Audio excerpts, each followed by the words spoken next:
नमस्कार बच्चों, आपका हमारी यूवीआर क्लासेस में स्वागत है। आज हम लोग देखते हैं क्लास 12th कोऑर्डिनेशन के बारे में। पिछले टाइम पे हम लोग जहाँ तक देखे थे उसके आगे से बात करते हैं। हम लोग देखे थे लिगेंड के नामकरण, लिगेंड के वर्गीकरण के बारे में। आज हम कोऑर्डिनेशन यौगिक के आईयूपीएसी नामकरण के बारे में देखते हैं। तो आईयूपीएसी नामकरण में सबसे पहले हम रूल देखेंगे, कुछ रूल है, और उसके बाद किस तरह से लिखते हैं। तो रूल क्या था? सबसे पहले हम धनात्मक लिगेंड का नाम लिखते हैं, फिर उसके बाद सबसे पहले हम धनात्मक का नाम लिखते हैं, फिर उसके बाद हम ऋणात्मक का नाम लिखते हैं। और इस धनात्मक और ऋणात्मक में हम संरचना के बारे में जब पढ़े थे, उस संरचना के बारे में देखे थे कि ये पॉजिटिव और नेगेटिव दो का फॉर्मेशन कर रहे थे, यानी एक जटिल यौगिक, एक जटिल पॉजिटिव बन रहा था, एक सरल नेगेटिव था, और दूसरे में एक जटिल नेगेटिव था, एक सरल पॉजिटिव था, उस तरह से।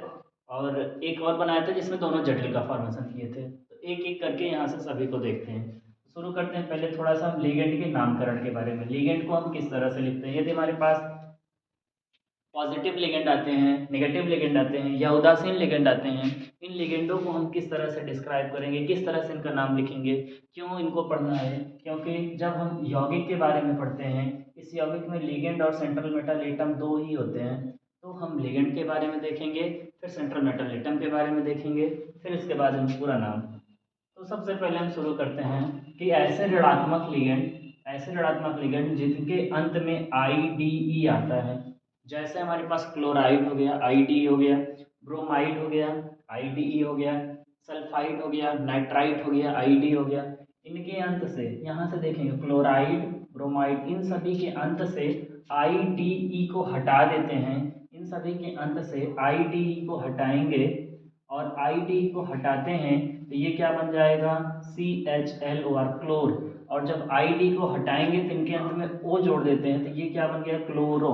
ये क्या बन गया? ब्रोमो। लेकिन जो नया यूपीएससी नाम है, इनके अनुसार हम इनको क्या लिखते हैं? क्लोराइडो लिखते हैं। इनको क्या लिखते हैं? क्लोराइडो। इनको क्या लिखते हैं? ब्रोमाइडो, सल्फाइडो, नाइट्राइडो। तो यानी इसको हम ऐसे पढ़ सकते हैं, ऐसे ऋणात्मक लिगेंड जिनके अंत में आई डी ई आता है, उनके अंत से ई को हटा करके ओ जोड़ेंगे। जैसे क्लोराइडो हो गया, ब्रोमाइडो हो गया, सल्फाइडो हो गया, नाइट्राइडो हो गया, आदि हो गया। सेकंड की बात करते हैं कि ऐसे ऋणात्मक लिगेंड जिनके अंत में आई टी ई या ए टी ई आता है। जब आई टी ई या ए टी आएगा तो उनके अंत से ई को हटा देते हैं। ई को हटा करके ओ जोड़ेंगे। जैसे ऑक्सलेट का हो जाएगा ऑक्सलेटो, एसीटेट का हो जाएगा एसीटेटो, और कार्बोनेट का हो जाएगा कार्बोनेटो। इस तरह से इनका नाम लिखते हैं। अब तो ये रही बात ऋणात्मक लिगेंड की। अब बात करते हैं धनात्मक लिगेंड की। तो ऐसे लिगेंड ऐसे धनात्मक लिगेंड का नाम लिखते समय उसके अंत में हम क्या करेंगे? IUM जोड़ते हैं। इसमें कुछ हटाना नहीं, सिर्फ जोड़ना है। क्या जोड़ना है? धनात्मक लिगेंड के नाम के अंत में IUM जोड़ देंगे। तो जब IUM जोड़ेंगे, जैसा NH4 अमोनिया है, अमोनिया का अमोनियम हो गया, NO2 पॉजिटिव है, नाइट्रोनियम हो गया। इस तरह से हमारे लिगेंड हो गए। तो ये बात थी लिगेंड की। अब ये लिगेंड का नाम तो हो गया। अब सेंट्रल मेटल एटम को देखते हैं। केंद्रीय धातु परमाणु। केंद्रीय धातु परमाणु में थोड़ा सा परिवर्तन होता है, थोड़ा सा परिवर्तन कि जब वह निगेटिव पार्ट वाले में हो। केंद्रीय धातु में धनात्मक और उदासीन में कोई परिवर्तन नहीं होता है। जब ऋणात्मक वाला होगा तो उस ऋणात्मक वाले में नाम लिखते समय केंद्रीय धातु परमाणु के नाम के अंत में ATE जोड़ेंगे। AT जैसे फेरस हो गया, आयरन का फेरस, फेरस का फेरेट हो गया। तो एक AG का हो गया अर्जेंटेट हो गया, फेरेस्ट हो गया, इस तरह से। अब इसके नामकरण का नाम देखते हैं किस किस तरह से। सबसे पहले भी पढ़े थे कि इनमें सबसे पहले धनात्मक का नाम लिखते हैं, फिर ऋणात्मक का नाम लिखते हैं। और ये यौगिक जो होगा दो तरीके से टूटेगा, दो तरीके से संरचना बनाएगा। एक में यह जटिल ऋणायन बनाते हैं, एक में जटिल ऋणायन और धनायन सरल होता है। दूसरी तरह में ये अगर ए नंबर दे दें और इसे बी नंबर कर दें। दूसरी तरह जटिल होगा क्या? धनात्मक आयन जटिल होगा और ऋणायन सरल होगा। दोनों एक दूसरे के अपोजिट हैं। दोनों में सबसे पहले धनात्मक का नाम लिखना है, तो यहाँ से शुरू करते हैं। धनात्मक का नाम बस ध्यान रखना है, धनात्मक का नाम को बिना संख्या के साथ लिखना है, इसमें संख्या इनकी नहीं दिखानी है। फिर इनके बाद आते हैं ऋणात्मक का नाम लिखते हैं। अब इस ऋणात्मक में, अब तो यह जटिल ऋणात्मक था, इस जटिल ऋणात्मक में एक लिगेंड रहा होगा, एक सेंट्रल मेटल एटम रहा होगा जिसे केंद्रीय धातु परमाणु कहते हैं। तो उसमें सबसे पहले हम किसका नाम लिखेंगे, लिगेंड का नाम लिखेंगे, और इस लिगेंड को हम संख्या सहित लिखते हैं, इस लिगेंड को हम संख्या सहित लिखेंगे। फिर उसके बाद हम सेंट्रल मेटल एटम की तरफ आते हैं, सेंट्रल मेटल एटम का नाम लिखते हैं, और सेंट्रल मेटल एटम, अब ध्यान रखना है परिवर्तन क्या करना है, यह ऋणात्मक है, यह ऋण वाला पार्ट है, तो ऋण वाले पार्ट में सेंट्रल मेटल एटम में परिवर्तन करना है, धन वाले पार्ट में परिवर्तन नहीं करना है। तो ऋण वाले पार्ट में सेंट्रल मेटल एटम का नाम और उनके अंत में ATE जोड़ देंगे, उनके अंत में AT जोड़ करके लिखेंगे, और सेंट्रल मेटल एटम को ऑक्सीडेशन नंबर सहित लिखते हैं, ऑक्सीडेशन नंबर सहित इनका नाम लिखा जाएगा। अब बात कर लेते हैं इनकी, फिर इनके एक एक एग्जाम्पल समझ लेते हैं।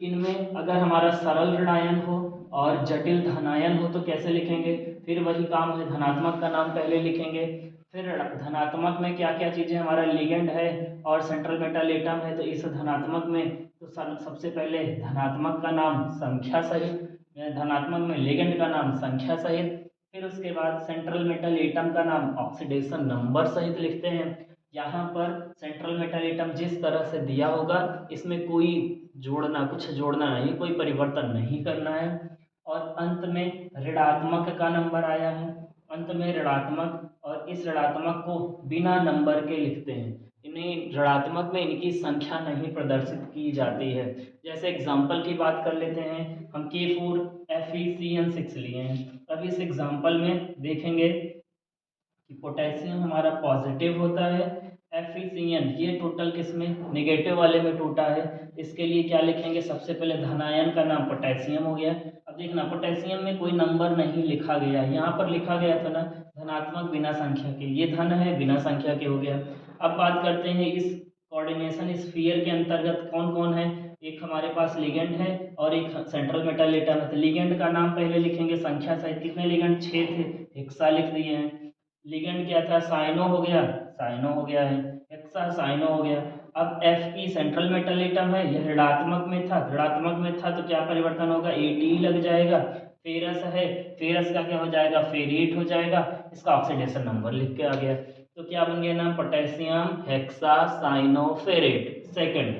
अब इनकी बात करते हैं एग्जांपल की, AgNH3 ट्वाइस Cl, देखना ये बड़ा ब्रैकेट है, Cl नेगेटिव वाला पार्ट हो गया, ये पॉजिटिव वाला पार्ट हो गया, पॉजिटिव जटिल ये है और ये नेगेटिव सरल है। इसका क्या नाम लिखेंगे, अब पहले पॉजिटिव का नाम, पॉजिटिव में लिगेंड है सेंट्रल मेटल एटम, तो लिगेंड के नाम में पहले लिखेंगे, कितने लिगेंड है, 2, डाई हो गया, ये एमीन हो गया, डाई एमीन।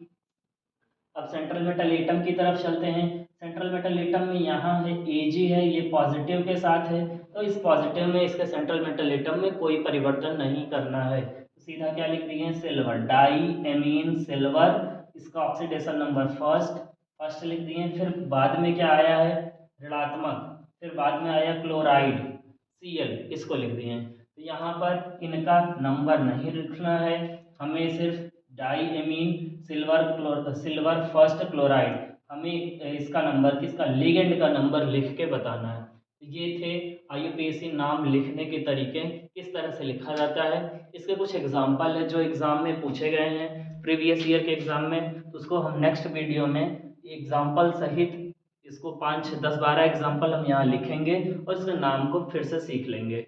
तब तक किताब में या फिर प्रीवियस ईयर क्वेश्चन पेपर में जो इसके एग्जाम्पल दिए गए हैं, जो यौगिक का नाम पूछा गया है, इनको लिख करके प्रैक्टिस करते रहें। धन्यवाद।